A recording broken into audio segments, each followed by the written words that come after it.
ਹਾਏ ਹਾਏ ਡਿੱਗਣ ਲੱਗੀ ਸਾਂ ਬੂਹਾ ਹੀ ਸਹੀ ਕਰਾ ਲੈਂਦਾ ਬੰਦਾ। ਤੇਰੀਆਂ ਤੇ ਰਗਾਂ ਬੜੀਆਂ ਤੇਜ਼ ਚੱਲ ਰਹੀਆਂ।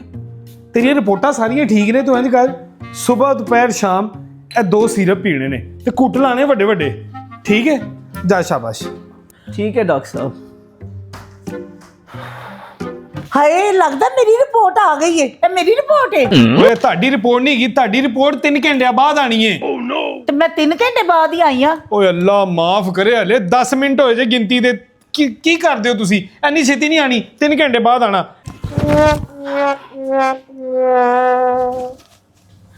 ਆ ਗਈ ਰਿਪੋਰਟ। 2 ਘੰਟੇ ਪਏ ਨੇ, 3 ਘੰਟਿਆਂ ਦਾ ਕਿਹਾ ਸੀ। ਹਲੇ 2 ਘੰਟੇ ਪਏ ਨੇ, ਕੀ ਕਰਦੇ ਹੋ? ਘਰ ਹੱਥ ਲਾਣ ਜਾਂਦੇ ਹੋ?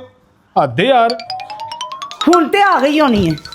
ਹੁਣ ਮੈਂ ਟਾਈਮ ਵੇਖ ਕੇ ਆਈ ਆ, ਘਰੋਂ ਟਾਈਮ ਵੇਖ ਕੇ ਨਿਕਲੀ ਆ ਪੂਰਾ। 10 ਰਿਪੋਰਟ ਆ ਗਈ ਏ। ਆ ਗਈ ਖਲੋ ਜਾ ਦੇਣਾ। ਆਪਣਾ ਰਿਪੋਰਟ ਤੇ ਜਾਓ। ਜਾਨ ਛੱਡੋ। ਜਾਓ ਕਿੱਥੇ?